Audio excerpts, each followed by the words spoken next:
ভারতবর্ষকে ডিস্টার্ব করার একটা ট্যাকটিক্স চলছে।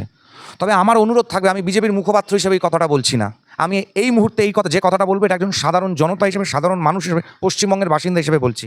এই ছেলে যদি জঙ্গি হয়ে থাকে এবং এ যদি আমার মুখ্যমন্ত্রীকে হত্যা করতে আসে, এর প্রমাণ যদি থাকে, রাস্তার চৌমাথায় দাঁড়িয়ে জনগণের সামনে শুট অ্যাট সাইট করে পাবলিকলি এর মুখে শুয়োরের চর্বি গুজে গোটা শরীরে শুয়োরের চর্বি লাগিয়ে ধাপার মাঠে যেন অন্ত্যেষ্টিক্রিয়া করা হয় পাবলিক ব্রডকাস্ট করে। ঋত্বিক রোশনের শরীরের কোন অঙ্গ প্রত্যঙ্গের সঙ্গে ওর চেহারার মিল আছে? হয় ওর বন্ধুদেরকে বলুন ক্যাটারাক্ট দেখাতে, স্বাস্থ্যসাথীতে মমতাকে বলুক স্বাস্থ্যসাথী কার্ডের আওতায় ঢুকিয়ে চোখের চিকিৎসা করাতে। সিপিএম তো রাষ্ট্রকে মানে না, আমরা তো জানি তো। সিপিএম তো আদ্যপান্ত ভারত বিরোধী, দেশ বিরোধী। ওরা তো ভারতের কমিউনিস্ট পার্টি, ওরা ভারতীয় কমিউনিস্ট পার্টি নয় তো, ওরা তো রাশিয়ান বলশেভিক পার্টির আর চীনা চাউমিন পার্টির একটা ব্রাঞ্চ এখানে। ওই জন্য ওদের তেলাপোকা আসলে এত ভালোবাসে। দেখছেন নিউজ 16 ভারত, রাজনীতির অন্তরালে সত্যের সন্ধানে। সূত্রে খবর, কাশ্মীরের বাসিন্দা ওই যুবক সন্ত্রাসবাদীদের আঁতুড়ঘর হয়ে আসছে, আমরা বহুদিন ধরে বলে যাচ্ছি। শুভাশিস চক্রবর্তী রাজ্যসভার মেম্বার, তৃণমূলের সদস্য, দক্ষিণ 24 পরগনার জেলা সভাপতি ছিল তৃণমূলের। তার বউ যে ওয়ার্ডের কাউন্সিলর ছিল, সেই ওয়ার্ড থেকে জঙ্গি ধরা পড়েছিল। বিভিন্ন পশ্চিমবঙ্গের বিভিন্ন জায়গা থেকে যে সমস্ত বহিরাগত জঙ্গি, জেএমবি, আইএসআইএস, আল কায়দা এসব ধরা পড়ছে। আইএসআইএসের টুইটার হ্যান্ডলার কে ছিল? কৈখালির ছেলে, ব্যাঙ্গালোরে চাকরি করছিল। ব্যাঙ্গালোর পুলিশের মাথা খারাপ হয়ে গেছিল ওকে জেরা করার পরে। যে যৌন কৃতদাসী প্রথাতে বিশ্বাস করে, যে প্রয়োজনে নিজের মার মাথা কেটে ফেলতে পারে, কথা বলেছিল, সংবাদ মাধ্যমে বেরিয়েছিল যে ব্যাঙ্গালোর পুলিশের মাথা খারাপ হয়ে গেছিলো। তখন তো বিজেপি ক্ষমতাতেই আসেনি। কৈখালির ছেলে, ইঞ্জিনিয়ার, মাল্টিন্যাশনাল কোম্পানিতে কাজ করে। আরেকটা ওসামা বিন লাদেন। এই জিনিস তো চলছে পশ্চিমবঙ্গে দীর্ঘ বছর ধরে। মমতা বন্দ্যোপাধ্যায় সরকার তো জানতেন, অ্যাকশন নেননি কেন দুধেল গাইয়ের? এবং আজকে দাঁড়িয়ে বেঙ্গলকে ডিস্টেবিলাইজ করতে হবে। চিকেন নেক করিডোর কেটে দাও, উত্তর পূর্ব অংশটা ভারতবর্ষে কেটে বেরিয়ে যাবে। শারজিল ইমামের বলা। মমতা সরকার অ্যাকশন নিয়েছিল? নেয়নি তো। আসাম, ত্রিপুরা, পশ্চিমবঙ্গ কেন এত ইম্পর্টেন্ট ছিল এবং কেন বিজেপিকে এখানে ডিস্টেবিলাইজ করতে হবে? না হলে পরে তো বঙ্গিস্তান, মুঘলিস্তান, নবাবি বঙ্গ, নবাবে সুবে, নবাবি বাঙ্গাল, এই যে আইডিয়াটা, এই অ্যাচিভমেন্ট, এটা তো হবে না বিজেপি থাকলে পরে, আরএসএস থাকলে পরে। তাই জন্য বিজেপিকে, আরএসএসকে 24 ঘন্টা আক্রমণ হচ্ছে। একেবারে ঝাড়ে বংশে রাস্তায় জনগণের হাতে ছেড়ে দেওয়া উচিত এই সমস্ত জঙ্গিদেরকে। পিটিয়ে ছাতু করে বার করে দেবে একদম পুরো। আমার মুখ্যমন্ত্রীকে টার্গেট করা, কোনো গন্ধ খুঁজে পাচ্ছেন অন্য কোনো ষড়যন্ত্র? ভারতবর্ষকে ডিস্টার্ব করার একটা ট্যাকটিক্স চলছে। তবে আমার অনুরোধ থাকবে, আমি বিজেপির মুখপাত্র হিসেবে এই কথাটা বলছি না, আমি এই মুহূর্তে এই কথা যে কথাটা বলবো এটা একজন সাধারণ জনতা হিসেবে, সাধারণ মানুষ হিসেবে, পশ্চিমবঙ্গের বাসিন্দা হিসেবে বলছি। এই ছেলে যদি জঙ্গি হয়ে থাকে এবং এ যদি আমার মুখ্যমন্ত্রীকে হত্যা করতে আসে, এর প্রমাণ যদি থাকে, রাস্তার চৌমাথায় দাঁড়িয়ে জনগণের সামনে শুট অ্যাট সাইট করে পাবলিকলি এর মুখে শুয়োরের চর্বি গুজে গোটা শরীরে শুয়োরের চর্বি লাগিয়ে ধাপার মাঠে যেন অন্ত্যেষ্টিক্রিয়া করা হয় পাবলিক ব্রডকাস্ট করে। কারণ এদের এই হুর পাবো বলে জঙ্গি হওয়া, এটা যেন এই হারাম করে যেন বন্ধ করে দেওয়া হয়। জঙ্গি হলে পরে, মুখে ধরা পড়লে পরে মুখে শুয়োরের চর্বি গুঁজে শুয়োরের মাংস খাইয়ে তারপর মারা হবে। দেখলাম এই যে যেটা গেল নিটের সাপোর্ট সব থেকে বেশি ককরোচ জনতা পার্টির যে হ্যান্ডলারগুলো আছে তার মধ্যে সব থেকে বেশি সাপোর্ট হচ্ছে পাকিস্তান, তারপরে হচ্ছে ইউএসএ, তারপরে হচ্ছে বাংলাদেশ। ভারতীয়রা ককরোচ জনতা পার্টিকে ফলো করছে, ইন্ডিয়ান অ্যাকাউন্ট সেটা হচ্ছে 4 নম্বরে। 80%-এর ওপর অধিকাংশটাই হচ্ছে আপনার পাকিস্তান। তাই হচ্ছে একটা আন্তর্জাতিক একটা বিষয়, ভারতবর্ষকে ডিস্টেবিলাইজ করা। শুভেন্দু দাকে হত্যা করার ছক কষা হচ্ছে, মানে এখানে বিরাট বড়, যে আমরা দিনের পর দিন বলছি মুর্শিদাবাদের যে জনসংখ্যা 52% মতন মুসলিম পপুলেশন ছিল, সেটা আজকে দাঁড়িয়ে 70%-এর কাছাকাছি বা তার বেশি পৌঁছে গেছে। কি করে? এই জুডিশিয়াল এনকোয়ারি হওয়া উচিত। খুলনা যেখানে 55% হিন্দু ছিল, সেটা আজকে 20% হিন্দু হয়ে গেছে। জুডিশিয়াল এনকোয়ারি হওয়া উচিত এই দুটো জেলা নিয়ে। পশ্চিমবঙ্গে মুসলমান সংখ্যার বৃদ্ধি ভারতবর্ষের কোনো জেলা, কোনো রাজ্যের পার্সেন্টেজের মধ্যে নেই। অন্য জায়গায় যেখানে 0.8, এখানে সেখানে 1.8-এর ওপর ছাড়িয়ে গেছে। 1% এক্সট্রা বৃদ্ধি মুসলিম পপুলেশনে। পশ্চিমবঙ্গে কেন, কোথা থেকে, কিভাবে? মালদা কিভাবে মুসলিম মেজরিটি একটা ডিস্ট্রিক্ট হয়ে গেল? মুর্শিদাবাদ 70% হয়ে গেল। এবং যত কাণ্ডই মুর্শিদাবাদে, যত জেএমবি, যত আইএসআই সব গড় হচ্ছে এইখানে। নূরে বঙ্গ পত্রিকা থেকে আরম্ভ করে ইজিপশিয়ান সেপারেটিস্ট লিডারদের বাংলায় তর্জমা করা চিঠিপত্র সব মুর্শিদাবাদ থেকে পাওয়া গেছে। শামশেরগঞ্জ থেকে আরম্ভ করে মুর্শিদাবাদের যে ঘটনা, হরগোবিন্দ দাসকে খুন করা, পুরো মুর্শিদাবাদকে ব্লক করে দেওয়া, উত্তরবঙ্গ দক্ষিণবঙ্গের মাঝখানে যোগাযোগ বিচ্ছিন্ন করে দেওয়া, এগুলো সব মুর্শিদাবাদের মধ্যে হয়েছে। এগুলো তদন্ত হওয়া উচিত নয়? শুভেন্দু অধিকারীর মতন একজন সশক্ত কড়া ধাঁচের মুখ্যমন্ত্রী আছে, অসুবিধা তো হবেই। মমতার দুধেলদের, ববি হাকিমের ভাইদের তো অসুবিধা হবেই। যারা ইসলামে জন্মগ্রহণ করেনি তারা দুর্ভাগ্য। দাওয়াতে ইসলাম দিয়ে সবাইকে ইসলামে নিয়ে আসতে ববি হাকিমের তো অসুবিধা হবেই, তোহা সিদ্দিকীদের তো অসুবিধা হবেই। এই সন্তোষপুর, আখড়া, মেটিয়াবুরুজে যে জলসা করে দিনের পর দিন শেখ হাসিনাকে ফাঁসিতে চড়ানোর কথা বলা হয়েছে, ওরা কত সুন্দর, ওরা কত সুন্দর, হুরের ডেসক্রিপশন দেওয়া হয়েছে।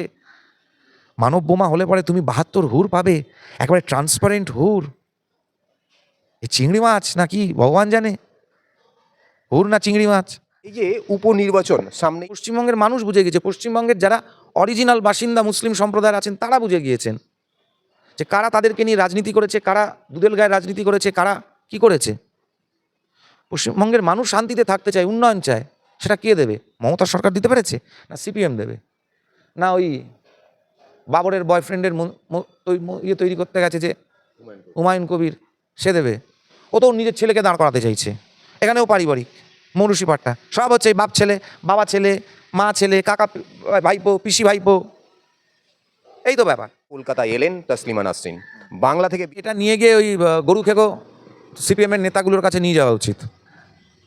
তারপরে ওই রাষ্ট্র মানে না সিপিএমের নেতা আছে যারা, রাষ্ট্র মানি না, গরু খাই, গরু ছাড়া প্রোটিনের অন্য কোনো সোর্স নাই, এই সমস্ত এই হিন্দু পদবীধারী যেগুলো আছে, এই সিপিএমের এই চেলা চামুন্ডাগুলোর কাছে নিয়ে যাওয়া উচিত। যারা ফেক ভিডিও শেয়ার করে গুজব রটাতে চেয়েছিল, ধরা পড়ে গেছে। পুলিশ অ্যারেস্ট করছে না কেন এদেরকে? এদেরকে নিয়ে এদের কাছে মাইকটা নিয়ে যান, জিজ্ঞাসা করুন। সংবিধান মানি না, এটা কে বলেছে? সংবিধান মানি না দেখলাম তো, এই একজন সিপিএমের নেতা, যে সিপিএমের হয়ে মামলা লড়ে না, সিপিএমের ক্যাডারদেরকে যে খুন করে তাদের হয়ে মামলা লড়ে। হরগোবিন্দ দাস, চন্দন দাসকে যারা খুন করেছিল তাদের হয়ে যে মামলা লড়েছিল ওই সিপিএমের নেতা, সেই তো বলেছে সংবিধানকে মানি, রাষ্ট্রকে মানি না। সিপিএম তো রাষ্ট্রকে মানে না, আমরা তো জানি তো। সিপিএম তো আদ্যপান্ত ভারত বিরোধী, দেশ বিরোধী। ওরা তো ভারতের কমিউনিস্ট পার্টি, ওরা ভারতীয় কমিউনিস্ট পার্টি নয় তো, ওরা তো রাশিয়ান বলশেভিক পার্টির আর চীনা চাউমিন পার্টির একটা ব্রাঞ্চ এখানে। ওই জন্য ওদের তেলাপোকা আসলে এত ভালোবাসে। ভালো ফিরেছেন, তাসলিমা নাসরিনের ফেরা উচিত। কারণ বাক স্বাধীনতা নিয়ে যারা কথা বলে, চ্যাম্পিয়ন্স অফ ফ্রি স্পিচ, তারা নিজেরাই তাসলিমা নাসরিনকে কথা বলতে দেয়নি। মুসলমান সমাজ মৌলবাদীগুলো ভয় দেখালো, বুদ্ধবাবু শ্বশুর করে একেবারে ধুতি তুলে পাঠিয়ে দিলেন তাসলিমা নাসরিনকে, থাকতে দিলেন না। সব থেকে বড় ভিতুর ডিম তো এরা, সিপিএমও যেমন ভিতুর ডিম, সব মুসলমানের কাছে টাইট একদম পুরো। একটা হাঁক পারবে মুসলমান মৌলবাদী, ব্যাস একেবারে পুরো ধুতিতে একদম পুরো হেগে মুতে একাকার করে দেবে। যেমন তৃণমূল তেমনি সিপিএম। কারণ সিপিএম কারা তৈরি করেছিল? সিপিএম তৈরি করেছিল যারা খিলাফত আন্দোলন, সিপিএম নয়, সিপিএম কমিউনিস্ট পার্টি। ভারতের কমিউনিস্ট পার্টির অধিকাংশ প্রতিষ্ঠাতা, ফাউন্ডার মেম্বার্স, প্রথম সারির প্রথম দিকে যারা জয়েন করেছিল তারা সবাই খিলাফত আন্দোলনের সমর্থক ছিল। তো তাই জন্য সিপিএম করেছে। সিপিএমের ক্ষমতা ছিল না, ওদের কোনো কালেই শিরদাঁড়া ছিল না। ওদের যদি শিরদাঁড়া থেকে থাকতো তাহলে হিন্দু মেজরিটি যশোর এবং খুলনাকে ভারতবর্ষে কেন বিলয় করতে পারেনি পার্টিশনে? ওদের যদি শিরদাঁড়া থেকে থাকতো, সিপিএমকে তো, কমিউনিস্ট পার্টিকে তো বলা হয় পূর্ববঙ্গের পার্টি, ইস্ট বেঙ্গলের পার্টি বলা হতো। তো পশ্চিমবঙ্গটা কংগ্রেসের পার্টি, কংগ্রেস পশ্চিম দিককার পার্টি ছিল বঙ্গের, আর কমিউনিস্ট পার্টি ইস্ট বেঙ্গলের পার্টি ছিল, এই বলা হতো। তাহলে যশোর, খুলনা, চট্টগ্রাম, সিলেট, এগুলো হিন্দু মেজরিটি হওয়া সত্ত্বেও, হিন্দু বৌদ্ধ মেজরিটি, চট্টগ্রাম হিন্দু বৌদ্ধ মেজরিটি ছিল, এগুলোকে ভারতে বিলয় করাতে পারেনি কেন? 3টে মেম্বার ছিল সিপিএম কমিউনিস্ট পার্টির, 2টো মেম্বার পশ্চিমবঙ্গে এসে পশ্চিমবঙ্গের পক্ষে ভোট দিল, আর একটা মেম্বার ইস্ট বেঙ্গলে ছিল, ও গিয়ে পাকিস্তানের পক্ষে ভোট দিল। এটা তো সব থেকে বড় দোগলা এরা। কেন? যেটা রূপনারায়ণ রায় যেটা ছিল ওদিকে, দিনাজপুর থেকে এমএলএ ছিল, তিনি ভারতের পক্ষে ভোট দিতে পারলেন না, ওকে পাকিস্তানের পক্ষে ভোট দিতে হলো কেন? ভয়। 800 বছরের মুসলমানের মারের ভয়, বখতিয়ার খিলজির মার, ইলিয়াস শাহের মার, হোসেন শাহের মার, চাঁদ কাজীদের মার, আফগান, পাঠান, মুঘল, তুর্ক, সৈয়দ গাজী গজনবীদের যে মার বন ম্যারোর মধ্যে ঢুকে গেছে, এটা হচ্ছে সিপিএম আর তৃণমূলকে দেখলে বোঝা যায়। কর্মীদের পরিবার এবার সরব, বিচারের দাবি করছে। তো বিচার তো চাইবেই, তার মেয়ে তো বিচার চাইবেই, চাইবে নাটা কেন? আমার মন্ত্রী, আমার কেন্দ্রীয় শিক্ষামন্ত্রী, আমার দলের সদস্য, আমাদের দলের সদস্য, আমাদের মন্ত্রী, তিনি নিজে হাতে প্রশ্নপত্র তৈরি করেন না? তিনি প্রশ্নপত্র পৌঁছেও দেন না, কিন্তু তাকে পদত্যাগ করতে হলো, তাকে দায় নিতে হলো, কারণ তিনি মন্ত্রী বলে। তাহলে পরে সেদিনকে রাত্রিবেলা যে নক্কারজনক ঘটনাগুলো ঘটেছে, যারা পুলিশকে পিটিয়েছে, যারা ভাঙচুর করেছে সরকারি সম্পত্তি, যারা যা ইচ্ছে তাই করে বেরিয়েছে, 42 টন গার্বেজ ফেলে দিয়েছে ধর্নার নাম করে, যেটা পৌরসভাকে পরিষ্কার করতে হচ্ছে, এই ঘটনার দায়ভার তাহলে পরে যারা আন্দোলন ডেকেছিল, সৌরভ দাস, অভিজিৎ দীপকে, আরও যারা যারা ছিল, এই আন্দোলনের নেতৃত্ব নেবে না কেন তাহলে দায়ভার?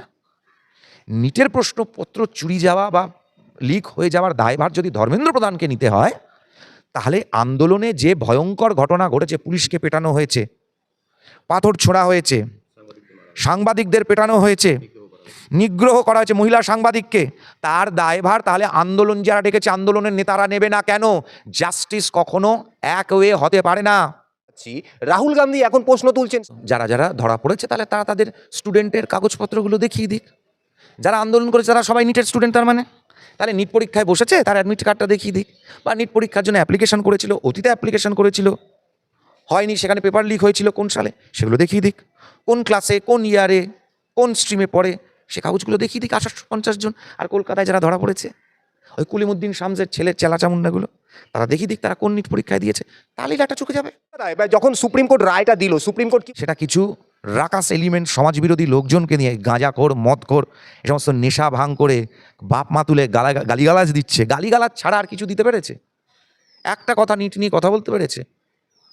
নিট নিয়ে কোনো কথাই নিট নিয়ে তো কোনো কথা বলতে পারেনি, তো শুধু গালিগালাজ, তার বাইরে আর কিচ্ছু নয়।